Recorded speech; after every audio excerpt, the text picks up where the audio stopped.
Some weight classes are really good, some weight classes not so much. In fact, a few of the weight classes are probably in the worst state in their entire history, but a few of them are also in the best state of their entire history. So let's look at every single weight class and how good they are currently, starting with the flyweight division. It's essentially the Alexandre Pantoja weight class. There's something fun going with Steve Erceg, but now that he got knocked out by Kai Kara-France, who's the fighter that Pantoja has already beaten before. In fact, Pantoja's beaten almost everybody, and it looks like he's not going to lose anytime soon. It sounds pretty cool, right? A dominant champion who's one of the best fighters in the world, but his style has become a lot more boring ever since he won the belt. Pantoja was really fun as a contender, but then as soon as he became champion, he became a bit more lackluster with his performances, and oddly enough, a lot more one-dimensional with his approach. His grappling is so high level and dominant, that's all he really needs in order to defeat his opponents, also with the fact that he's nearly impossible to knock out. Iron chin, which allows him to stand up with even some of the best strikers in his weight class, and then a superior grappling game to anybody else. Fighters cannot stop him from holding them down for 5 rounds. So the weight class in totality, I would give it a 4 out of 10. It's quite skilled, right? Rating the skill of the weight class with good fighters like Kai Kara-France, Steve Erceg, Brandon Moreno, Brandon Royval, like these are all really good fighters. Amir Albazi, they're skilled. In that department, I would give it like a 6 out of 10, but then the entertainment side is like a 2 out of 10. Most people don't care too much about the weight class. It's not as interesting. And the fact that they are smaller than everybody else and much smaller than the average man, it's automatically going to decrease the entertainment level for those smaller fighters. So flyweight, 4 out of 10. Then we go to the bantamweight division, which is probably in the best state of its entire history. Bantamweight's never been better. So many great fighters, so many skilled fighters, entertaining fighters. Sean O'Malley's one of the best strikers in the sport. Many of them are very well-rounded, right? Bantamweight is way more exciting than flyweight, and they're also more skilled. So I would say the skill level of bantamweight is probably a 10 out of 10. They are probably overall the best weight class in terms of skill in the sport. Entertainment level, I would give it like an 8 out of 10. There are fun fighters like O'Malley, like Peter Yan, but you do have fighters like Merab, who's interesting at times with his pace and cardio, but not as exciting as other fighters in other weight classes. Umar is pretty good, a very high skilled fighter, but just not as entertaining. Corey Sandhagen went from being one of the most exciting fighters in the UFC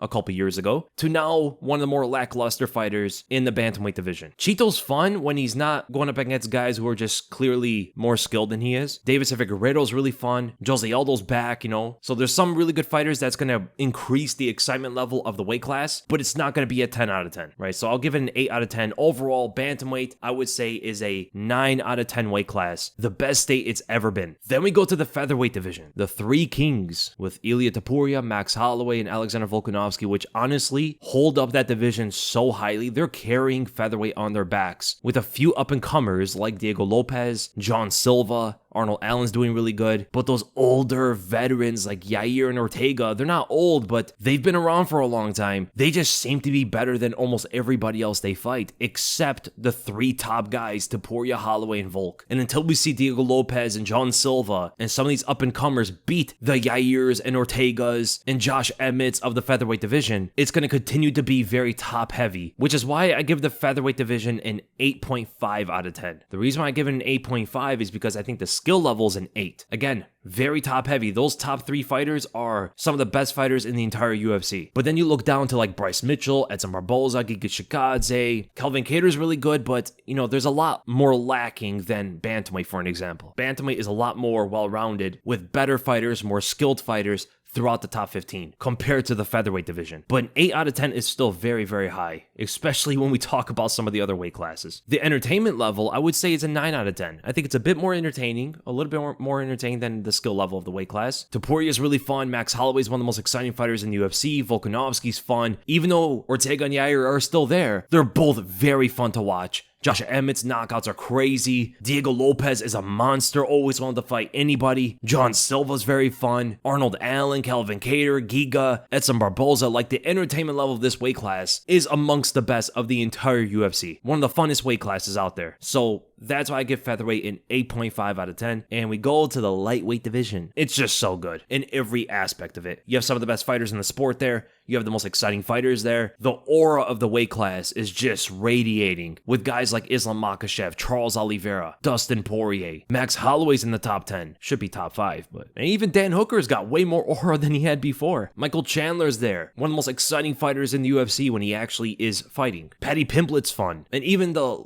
lower guys in the top 15, like Drew Dober was, Bobby Green, Matt Frivola, like every fighter in this weight class brings it with a few exceptions. That's why I gotta give lightweight a 10 out of 10. It's the best weight class in the UFC, has been for a very long time. Its skill level, I give it a 10 out of 10 as well. You got Islam Makhachev, who's literally the best fighter on the planet, most skilled fighter in the UFC. Dustin Poirier is one of the most skilled fighters. Charles Oliveira is one of the most skilled fighters, especially offensively. He's offensively the best fighter in the UFC, or at least the most effective. Arman Saryukin, highly skilled with his wrestling. Max Holloway, one of the best fighters in the UFC as well. Justin Gaethje, depends on where he's at after the knockout loss, but a very underrated striker. So it's definitely one of the most skilled divisions of the entire UFC. And then entertainment level, 10 out of 10. There's no weight class more exciting. There are only like 3 fighters in the whole top 15 that arguably aren't that exciting. Everybody else is. And those are probably Arman. Some people don't find him too exciting. Mateusz Gamrot, who's probably the most boring fighter in the weight class. And maybe RDA at this point of his career. And that is a lot more debatable. Some people still love watching RDA fight. But everybody else from Islam, Oliveira, Gaethje, Poirier, Hooker, Chandler, Holloway, Fiziev, Moicano, Benoit Saint Denis, Jalen Turner, Paddy Pimblett, all of these other fighters are exciting. If I could give it an 11 out of 10, I would. But the welterweight division, actually every weight class above lightweight, is a little bit lower in quality in my opinion, both in skill and excitement. The welterweight division, it's good. You know, you got good fighters. I would say it's like the most average weight class in the UFC right now. Belal's okay, you know, he's not the most exciting fighter to watch, but he is pretty well skilled. He's well rounded. Proving doubters wrong. There are people getting behind him. There's people that really don't like him. Kind of what you want for a champion. Leon Edwards, highly skilled fighter, kind of boring to watch, but well-rounded, very good striker. Kamaru Usman, one of the greatest of all time. Older though, no knees, still very good though, in my opinion. Shavkat Rakhmonov, one of the most exciting fighters in the UFC, so he's a very different kind of guy in the welterweight division. Undefeated, all finishes, always brings on a war with his opponent, or goes for the finish every single time. Jack Della Maddalena, one of the best boxers in the UFC, exciting. He's quite entertaining. He has one dud of a fight, but mostly consistent with his performances. Colby Covington historically has been fun to watch, but in his last fight, as the saying goes, you're only as good as your last fight. But when you look at Colby's entire career, he's always been a very fun fighter and a very good fighter too, so it could have been just a one-off. Gilbert Burns, always exciting to watch, very good fighter, one of the best jiu-jitsu fighters in the UFC.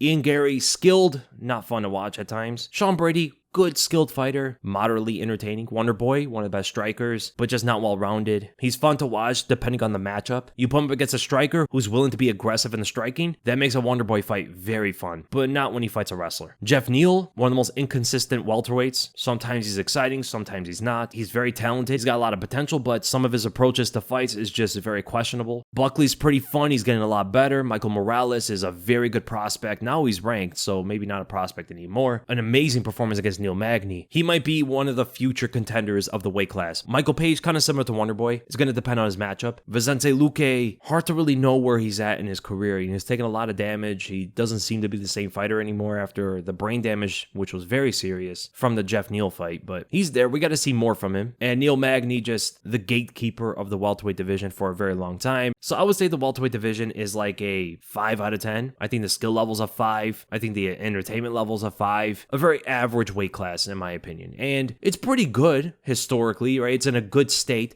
but welterweight's never been like insane, right? It's never been the best weight class in the UFC. From way back to Pat Miletich to now with Bilal Muhammad, it's never been like the best weight class. It's always been just pretty good, always. Maybe the best time of his entire history was when Kamaru Usman was a champ and the rivalry with Colby Covington, Jorge Masvidal, especially when it comes to entertainment level. Entertainment-wise, that was the best welterweight ever was. Skills-wise, like just purely skill, it was probably the best then or it's the best now. Right, it's a kind of a back and forth with that. But the thing about welterweight has always been very good with like the top 5. The top 5 of the welterweight division has always been very good ever since Matt Hughes. But the bottom 5 of the top 15 has always been not great. That has always been the problem with the welterweight division. It never just had a stacked top 15. Never. That's why I always seen welterweight as like an average weight class. And then we go to the middleweight division. Middleweight just isn't a skilled weight class and never really has been. It's entertaining. entertaining. It's always been actually a very entertaining weight class ever since Anderson Silva was a champ. When Anderson was a champ all the way to now to Dricus du Plessis, it's always been a fun weight class to watch. And usually that's all a weight class needs for people to actually like it, right? Dricus du Plessis is a very fun fighter. Skillfully, other champions are much better than he is. But he wins fights, he's effective, he's well-rounded enough, and that's the problem with middleweight. If you're well-rounded, if you can box, you can wrestle and do jiu-jitsu, you're going to be a top 10 fighter. That's how middleweight goes. So it's a fun weight class with guys like Dricus. Sean Strickland's a good talker. Not as exciting in the cage. Robert Whittaker's really exciting. Caio Borrallo's decently exciting. Paulo Coza's entertaining. You know, Hamza Chimaev, Michel Pereira, Anthony Hernandez. Chris Curtis has really good fights. Very entertaining weight class. So I'll give middleweight a 6.5 out of 10, which is better than welterweight. The skill level being a 4, which is lower than welterweight, but the entertainment level a 9 out of 10. Very, very fun weight class. Then at light heavyweight, it's the Alex Pereira show. If Alex Pereira retired, light heavyweight would never have been worse. Can you imagine if Pereira retired? Light heavyweight would be worse than it's ever been. There's nothing else going on in the weight class except for Alex Pereira just destroying everybody. And the fact that these guys don't even want to wrestle with him, it just shows the skill level. It's very, very low. In fact, I think it's the lowest skilled weight class in the UFC.